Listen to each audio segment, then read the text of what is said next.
Bom dia, família. Bom dia. Bom dia, você de casa. Que bom, mais uma manhã, estarmos aqui juntos para falarmos com Deus, para ouvirmos a sua mensagem.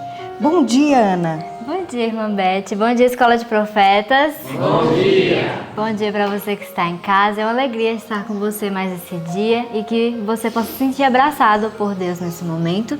E para a gente começar o nosso culto em adoração a Deus, vamos chamar a presença dele? Vamos orar?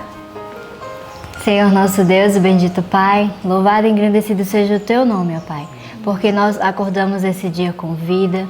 Muito obrigado, Senhor, por tanta graça que o Senhor nos concede todos os dias e que nesse dia em especial, ó Pai, o Senhor possa nos abençoar pelo estudo da Tua Palavra. Abençoa nossos queridos que estão em casa, Senhor, que a Tua graça possa alcançá-los também, Senhor.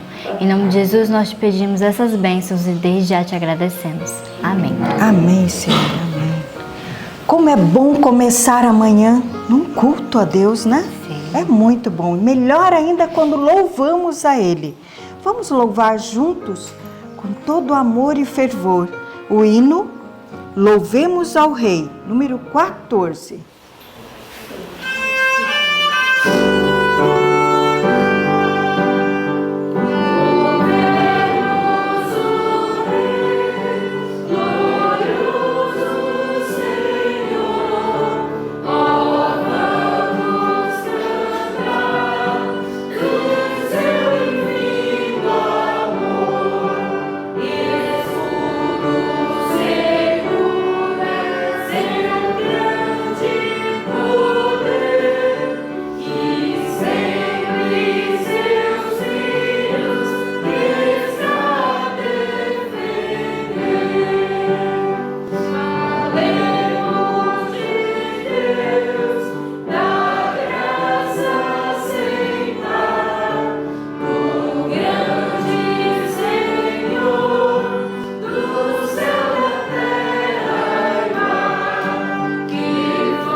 Amém. Neste momento nós iremos recitar o nosso versinho da semana, que está lá em Marcos 16, versinhos 17 e 18. Vamos lá no 3? Vamos? 1, 2, 3. Marcos 16, 17 e 18. E estes sinais seguirão aos que creem. Em meu nome expulsarão os demônios, falarão novas línguas, pegarão nas serpentes, e, se beberem alguma coisa mortífera, não lhes fará dano algum. E porão as mãos sobre os enfermos e os curarão. Marcos 16, 17 e 18. Marcos 16, 17 e 18. E esses sinais seguirão aos que creem. Em meu nome expulsarão os demônios, falarão novas línguas, pegarão nas serpentes, e, se beberem alguma coisa mortífera, não lhes fará dano algum, e porão as mãos sobre os enfermos e sararão. Marcos 16, 17 e 18. Marcos 16, 17 e 18. E estes sinais seguirão aos que creem. Em meu nome expulsarão os demônios, falarão novas línguas, pegarão nas serpentes, e, se beberem alguma coisa mortífera, não lhes fará dano algum, e porão as mãos sobre os enfermos e os curarão. Marcos 16, 17 e 18. Amém. Amém. Fique agora com o estudo e que Deus lhe abençoe durante esse dia. Que Deus te abençoe e até a próxima. Bom dia, igreja. Bom dia. Um feliz sábado para todos. Feliz sábado. E bom dia para você que está em casa também. Só que tem uma coisa, eu não sei em que hora você vai estar assistindo esse vídeo. Então vou dar um bom dia, mas também uma boa noite, também uma boa tarde, tá bom? E desejar para você também um feliz sábado. Que Deus abençoe a sua vida grandemente e que você possa sentir o abraço de Jesus na sua vida hoje e sempre.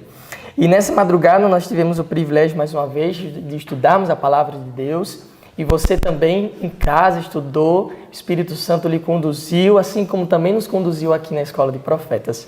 Hoje a gente estudou os Salmos, capítulo 56, e também Lucas, capítulo 16, verso 19 e 31, e também o capítulo 21 do Parábolas de Jesus. E esse livro está sendo uma bênção para todos nós, eu creio que para a sua vida também, pois ele traz muitas lições para nossas vidas. E gostaria nesse momento de convidar você a abrir lá no livro de Salmos. Pega aí tua Bíblia. Se você não tem uma Bíblia perto de você, procure na tua casa uma Bíblia, que com certeza deve ter uma Bíblia na tua casa.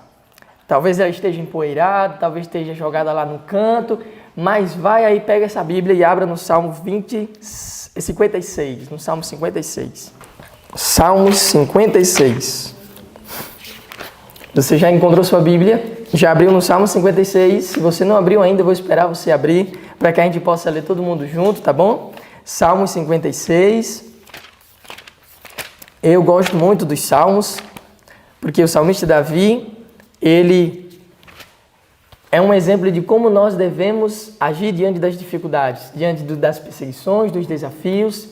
E quem de nós não passa por desafios e dificuldades? Creio que você passa por desafios e dificuldades e talvez você esteja passando por esses momentos difíceis. Mas saiba que da mesma forma que Deus estava com Davi, Deus também estará com você. Então aí no Salmo 56, o salmista Davi, ele faz um hino em meio a uma perseguição. O salmista Davi, ele era muito perseguido. Coitado, né? O coitado não podia ter um descanso. Era perseguido 24 horas pelos seus inimigos. E aqui no Salmo 56, Davi, ele faz esse hino. E ele faz justamente esse hino quando os filisteus o prenderam lá em Gade. E ele começa dizendo assim no verso 1, ó: tem misericórdia de mim, ó Deus, porque o homem procura ferir-me. E se você pular, por exemplo, lá para 1 Samuel, pega aí a tua Bíblia, já está aí com a tua Bíblia. Então agora vá lá para 1 Samuel, capítulo 21, e o verso 11, porque foi nesse relato bíblico em que Davi compôs este hino do Salmo 56.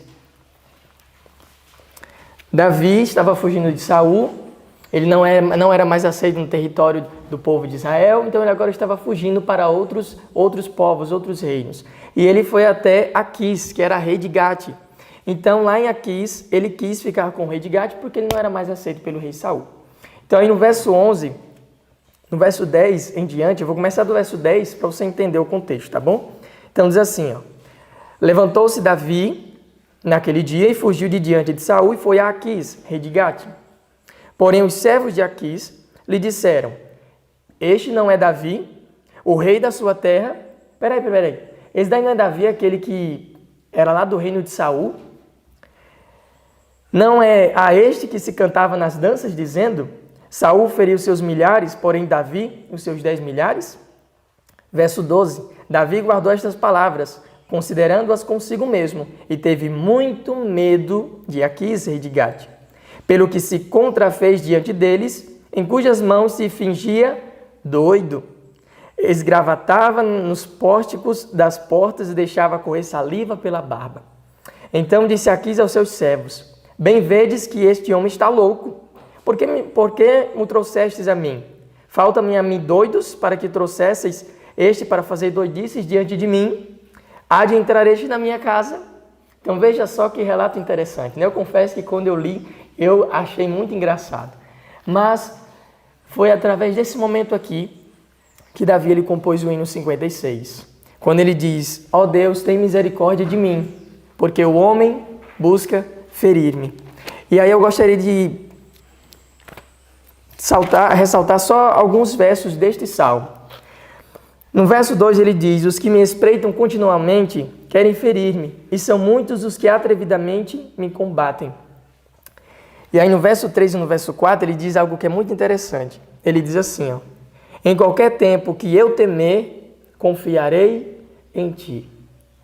Quem disse que quem serve a Deus não tem medo? Nós que somos servos de Deus, nós temos medo às vezes. Quando vem desafios, quando vem problemas, obstáculos, qual ser humano que não tem medo? Todos nós temos medo. Davi também tinha medo. E se você está tendo medo, não se preocupe, você é igual a todos nós. Você é um ser humano que também tem medo. E Davi ele diz: em qualquer tempo em que eu temer, quando eu tiver medo, eu vou confiar em ti, Senhor. Era isso que Davi fazia. Quando ele tinha medo, ele não era vencido pelo medo, mas ele confiava em Deus. E no verso 4 ele diz: em Deus louvarei a sua palavra. Em Deus pus a minha confiança. Não temerei o que me possa fazer a carne. Ou em outras versões, o que me possa fazer o homem. A confiança de Davi era posta em Deus. Não era nas autoridades, não era no poder, não era na sua própria força, mas era no seu Deus. No verso 8 ele diz algo muito interessante também. Ele diz assim, ó: tu contas as minhas vagueações, ou os meus passos. Põe as minhas lágrimas no teu odre. Não estão elas no teu livro? Sabe, nós temos um Deus que Ele vê nossa vida em todos os detalhes. Ele vê quando a gente chora, Ele sabe quando a gente está sofrendo, Ele conhece as minhas lutas, Ele conhece as tuas lutas. Ele sabe as noites em que você passou chorando, Ele sabe as aflições que você está enfrentando, os problemas que você está tendo em casa, com os filhos, com o marido. Ele sabe de todos esses problemas, porque Ele não deixa que nenhum dos seus filhos, que as aflições que acontecem com os seus filhos, passe despercebida diante dos seus olhos. E era isso que Davi estava querendo dizer. Senhor, tu sabes de tudo que acontece na minha vida. O Senhor sabe para onde eu vou. O Senhor sabe as minhas aflições, meus problemas, porque o Senhor relata todas estas coisas. Todas elas estão escritas no teu livro. Esse Deus, Ele é maravilhoso.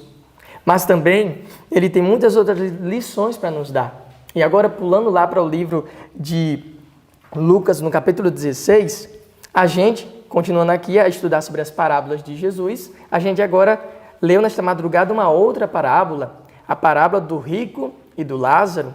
Creio que você aí de casa já deve ter ouvido sobre essa parábola, né? E muitas dúvidas se levantam contra essa parábola.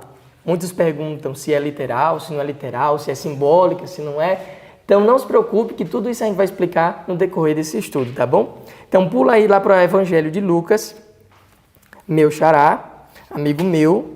Pula lá para o Evangelho de Lucas, no capítulo 16, onde vai ter o relato da parábola do rico e do Lázaro. Capítulo 16, e aí o verso 19 até o verso 31. Verso 19 até o verso 31. Então vou ler aqui um pouco para vocês que estão em casa, para que vocês possam entender por que Jesus contou essa parábola. O que ele queria ensinar para o povo da sua época e que lições essa parábola traz para os nossos dias. Então diz assim no verso 19, ó, leia junto comigo aí você que está em casa. Ora, havia um homem rico e vestia-se de púrpura e de linho finíssimo e vivia todos os dias de que forma? Regalada e esplendidamente. Só que a Bíblia também traz um outro personagem. A Bíblia diz no verso 20, havia também um certo mendigo, chamado Lázaro, que jazia cheio de chagas à porta daquele homem que era rico. E desejava alimentar-se com as migalhas que caíam da mesa do rico. E os próprios cães vinham lamber-lhe as chagas. Só que no decorrer desse relato, houve uma mudança. O homem que era rico acabou tendo um destino de miséria e de sofrimento. E o Lázaro acabou tendo um final feliz e de paz. Mas o rico de tormento e de aflição. E aí no verso 22 ele diz: E aconteceu que o mendigo morreu e foi levado pelos anjos para o seio de Abraão. E morreu também o rico e foi sepultado. E no inferno ergueu os olhos, estando em tormentos, e viu ao longe Abraão e Lázaro no seu seio. E chamando, disse: Pai Abraão, tem misericórdia de mim, e manda Lázaro que molhe na água a ponta do seu dedo e me refresque a língua, porque estou atormentado nesta chama. Disse, porém, Abraão: Filho, lembra-te de que recebestes os teus bens em tua vida, e Lázaro somente males, e agora este é consolado e tu atormentado. No decorrer da leitura, eu creio que você deve ter ficado pensando: peraí, inferno? Foi levado por anjos para o seio de Abraão? Peraí, não estou entendendo mais nada. Essa parábola, muitas pessoas pensam que ela era literal. Muitas pessoas pensam que ela é literal. Mas essa parábola ela não é literal. Ela era uma parábola figurativa. Jesus estava querendo trazer para aquelas pessoas da sua época, porque eles acreditavam que quando a pessoa morria, ela tinha consciência depois da morte. Só que a Bíblia ensina que quando a gente morre, o que acontece com a gente? A gente não tem mais nenhuma consciência, nós ficamos em um sono completo, porque a morte é isto. A morte é um sono. E aí as pessoas daquela época acreditavam, quando as pessoas morrem, elas vão ou para o céu ou vão para o inferno. E essa crença que havia naquela época não é diferente de hoje. Hoje as pessoas também creem que algumas pessoas boas vão para o céu e outras vão para o inferno. Mas aí, de acordo com o estudo, a gente vai explicar o que significa essa parábola, o que Jesus queria dizer nesta parábola. Então, aqui no capítulo 21 do Parábolas de Jesus,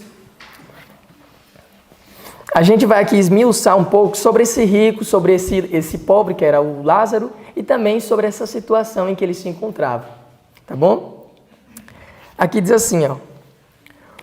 O rico, ele professava, no parágrafo que começa assim: o rico não pertencia à classe, na página 261 do livro Parábolas de Jesus.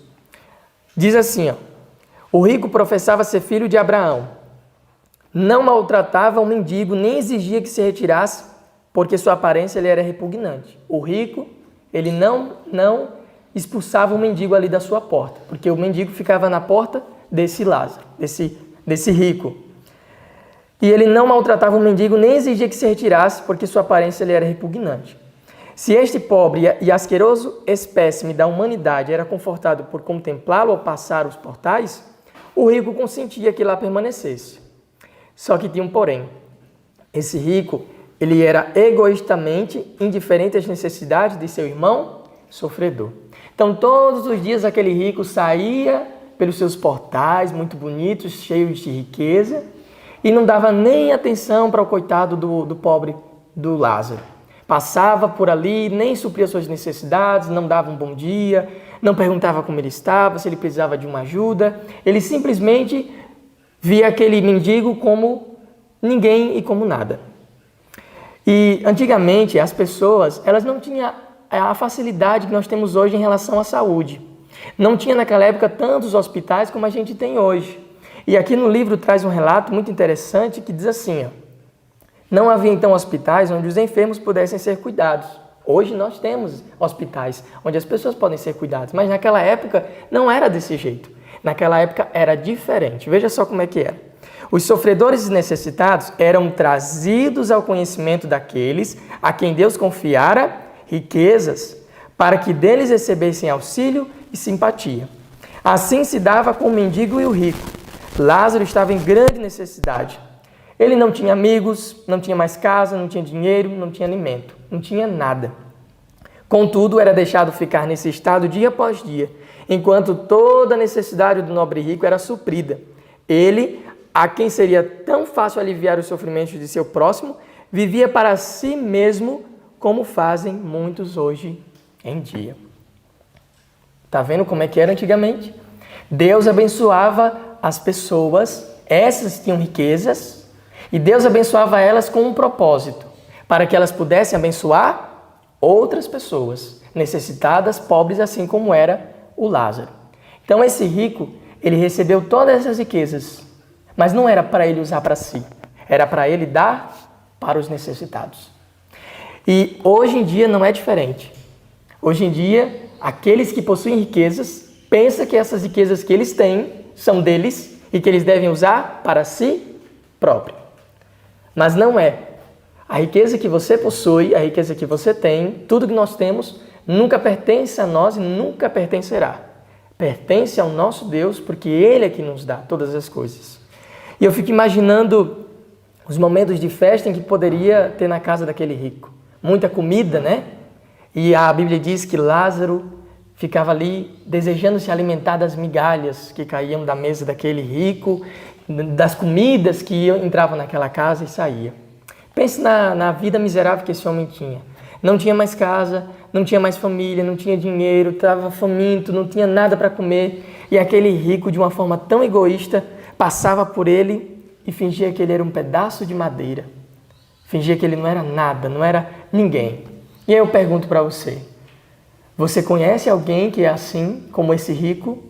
Ou pergunte para si mesmo, será que você ou eu não estamos seguindo o mesmo exemplo desse rico? Aí você pode dizer, mas Lucas, eu não tenho riqueza, eu não tenho dinheiro, eu não sou uma pessoa rica. Mas tudo aquilo que Deus coloca em nossas mãos, por mais que seja pouco, se tornará muito se for usado para o bem dos outros. E hoje, o livro traz uma lição muito grande para nós. Diz assim, hoje em nossa vizinhança, muitos há famintos, nus e sem teto. Se negligenciarmos repartir nossos meios com esses necessitados e sofredores, olha a advertência. Pomos sobre nós um fardo de culpa que um dia teremos que enfrentar diante da presença daquele que é justo e que vê todas as coisas como elas realmente são. Toda avareza é condenada como idolatria. Se você é apegado à avareza, ao amor ao dinheiro, saiba que isto se tornou para você e para mim um ídolo. E toda avareza é condenada por Deus. E outra coisa, toda condescendência egoísta é, aos olhos de Deus, uma ofensa. Aí você pode dizer, mas eu faço tantas coisas boas. Por mais que você faça tantas coisas boas para os outros, mas ainda tenha em si mesmo um espírito egoísta, as suas atitudes em ajudar os outros está sendo ofensivo aos olhos de Deus. Só que uma coisa interessante, Deus ele concede riquezas para alguns, porque ele sabe que aquelas riquezas que ele concedeu a essas pessoas poderão beneficiar a outros. Então aquele rico foi escolhido por Deus para ser um mordomo das riquezas que Deus havia concedido a ele. E hoje em dia há pessoas também que são escolhidas por Deus para serem mordomos das riquezas que Deus concede. Só que elas não devem usar essa riqueza para si próprio. Aqui diz assim, Deus fizera do rico mordomo de seus meios, com a obrigação de atender justamente a casos tais como o do mendigo. Então saiba que você, que possui condições financeiras, tem a obrigação diante de Deus de ajudar os necessitados que estão ao seu redor. Sabe por quê? Porque lá em Deuteronômio 6:5, Jesus ele nos deu um mandamento principal. Amarás ao Senhor teu Deus de todo o teu coração e amarás ao próximo como a ti mesmo. Ter compaixão por aqueles que não estão no mesmo nível que você, no mesmo nível social, no mesmo nível financeiro, na mesma posição e no mesmo status. Nós vivemos em um mundo muito injusto, mas ainda bem que no céu o direito será para todos. Agora a gente poderia mais explicar sobre esse rico e ver o tanto de bênçãos que Deus concedeu a esse rico. Veja só o que diz lá no parágrafo, que diz assim, era judeu, na página 261. Esse rico, ele era judeu. E o que eu aprendo com isso? O povo de Israel era o povo de Deus. Então, esse rico, ele era do povo de Deus. Ele conhecia os mandamentos de Deus. Ele sabia que as bênçãos do Senhor repousavam sobre ele. Só que ele cometeu um erro muito grave. Ele acabou usando todas essas bênçãos para a própria honra e não a honra do seu Criador. Agora veja só o que Deus concedeu muito mais a ele. Além de riquezas, possuía conhecimento e talentos, mas não os aperfeiçoava. Devotara todas as energias ao prazer. Tudo de que era rodeado, o círculo de divertimentos, os louvores e lisonjas de seus amigos lhe satisfaziam o gozo egoísta. ele era aplaudido pelos amigos, entre aspas, ele era lisonjeado, ele era reconhecido como uma pessoa muito importante na sociedade, e tudo isso ia alimentando mais ainda o ego dele, e mais ainda ele ia se satisfazendo, mais ainda se tornando mais egoísta e se esquecendo dos necessitados. Só que aí veio a mudança, veio um tempo em que se deu uma mudança na condição dos dois homens. O rico, que tinha uma vida de prazeres, na riqueza, no luxo, acabou morrendo. E Lázaro também morreu. Só que o rico foi para um lugar de tormentos, a Bíblia diz, que é o inferno. E não se assuste, eu vou explicar depois para você o que a Bíblia está querendo dizer com isso. E Lázaro foi levado pelos anjos para o seio de Abraão. Depois, aquele rico, ao se ver no desespero e ver Lázaro em uma situação boa, pede para Abraão, no sentido figurado, porque os judeus acreditavam que depois da morte eles poderiam ainda ter uma segunda oportunidade, uma segunda chance de salvação.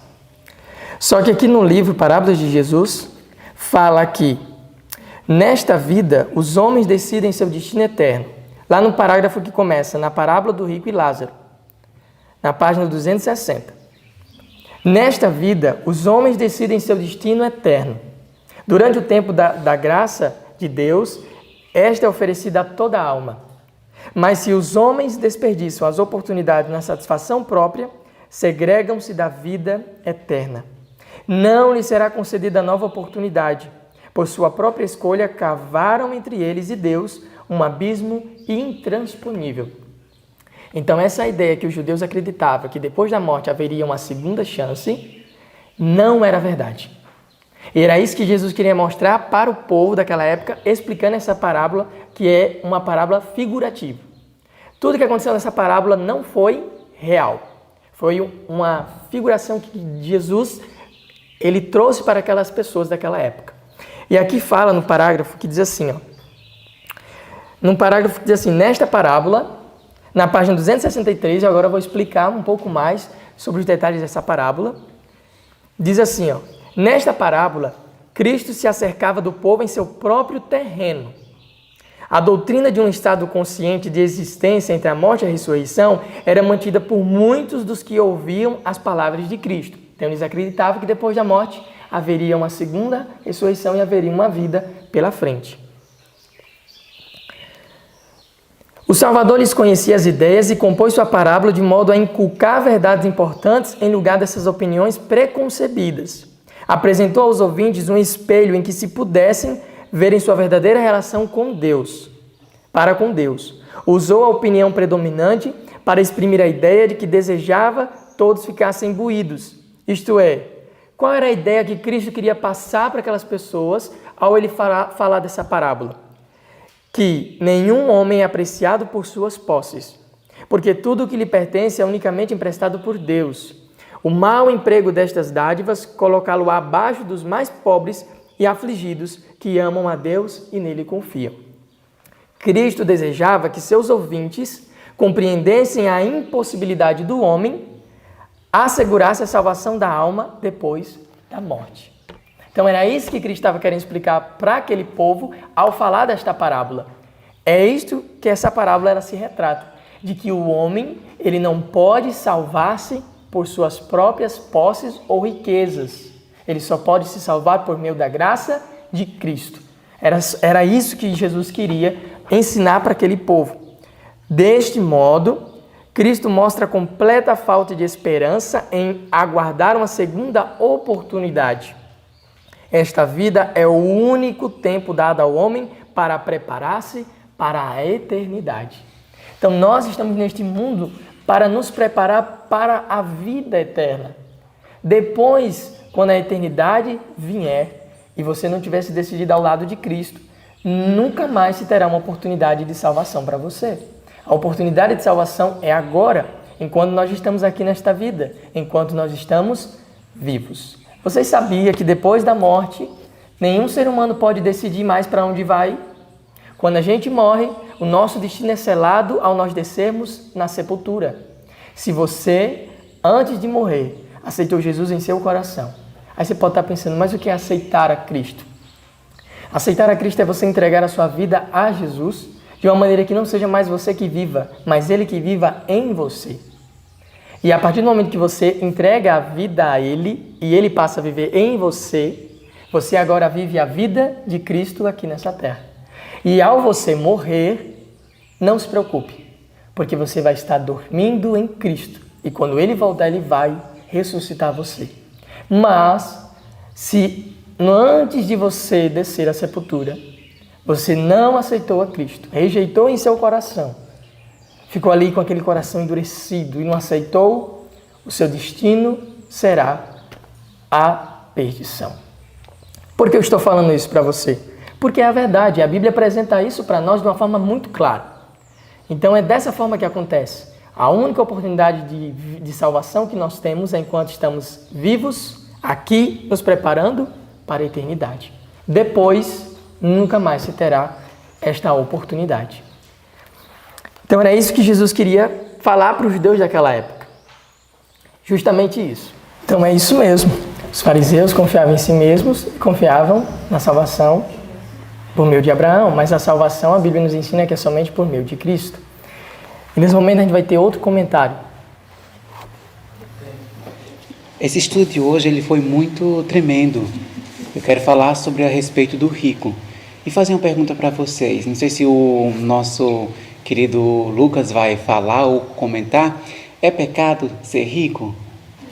Não é pecado ser rico. Vamos ler esse parágrafo. Lá em Parábola de Jesus, capítulo 20 e 1, como se decidiu o nosso destino? Um parágrafo que diz assim: a parábola do rico de Lázaro, todo mundo encontraram?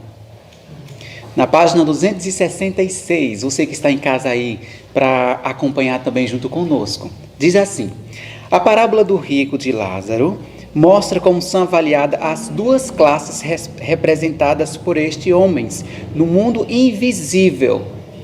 Agora esse pedacinho: não é pecado ser rico. Se a riqueza não for alcançada por injustiça, aí diz aqui outro pedacinho: um rico não é condenado por possuir riquezas, mas a condenação sobre ele paira se os meios a ele confiados foram desperdidos em quê? Egoístamente. Agora eu amei esse pedaço. Muito melhor faria se ele depositasse seu dinheiro aonde? Ao lado do trono de Deus, usando para fazer o bem. Louvado seja Deus, porque Deus dá chance, dá palavra para encher nosso coração. Você que é rico, deposite todos os seus bens no trono do Todo-Poderoso. E Ele vai saber o que fazer. E Ele vai te usar para usar no Evangelho de Deus. Que Deus te abençoe. Muito bem. E agora chegando na parte final do nosso estudo, onde tem tantas lições para a gente tirar. Se fosse possível, a gente passaria o dia inteiro aqui. Mas é muitas lições que a Palavra de Deus nos traz. E, de acordo com todo esse estudo, o que a gente vê? A gente vê que não é rico, não é pecado ser rico, mas também há perigo em não saber administrar as riquezas que Deus também nos concede. Mas eu agora termino com um verso que Jesus falou, do que adianta o homem ganhar o mundo inteiro e perder a sua salvação? Do que adianta você ter fortunas e mais fortunas, mas não ter no seu coração a esperança da eternidade ao lado de Cristo? Que você possa pensar, que todos nós possamos pensar sobre isto neste dia. Que a gente possa pedir ao Senhor: Senhor, me ajuda a usar os dons que o Senhor me deu, os talentos, os recursos, para que eu empregue em Tua causa, Senhor. Para que eu não siga o mesmo exemplo desse homem rico, mas que eu seja humilde assim como Cristo. E que eu ame primeiramente ao próximo, mais ao próximo do que a mim mesmo. Então, nesse momento eu convido você que está em casa, os irmãos que estão aqui na igreja, para a gente fazer uma oração, pedindo que Deus nos ajude a entesourarmos para o reino de Deus. Porque Jesus falou: onde estiver o teu tesouro, aí também estará o teu coração.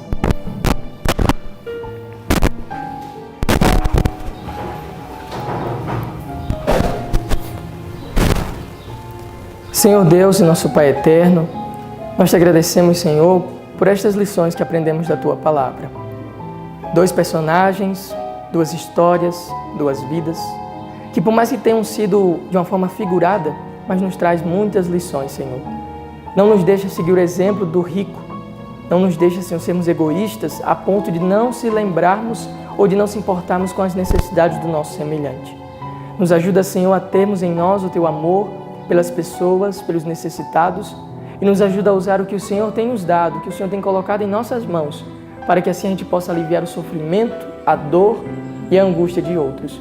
Pai, peço que o Senhor abençoe essa pessoa que está nos assistindo, que o Senhor trabalhe poderosamente na vida dela, que o Senhor guie ela em Tua verdade e que abra os olhos dela para que ela enxergue que a vontade do Senhor é melhor para a vida dela.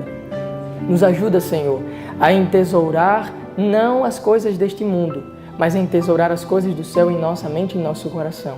Porque o Senhor mesmo falou, onde estiver o nosso tesouro, aí também estaria o nosso coração. Queremos que o nosso tesouro esteja contigo, Senhor, aí na eternidade, para que também o nosso coração, que é a nossa mente, esteja com o Senhor também aí nos céus. Pai, fica conosco, nos dá um dia abençoado em Tua presença e proteja esta pessoa. É o que nós te pedimos em nome de Jesus. Amém.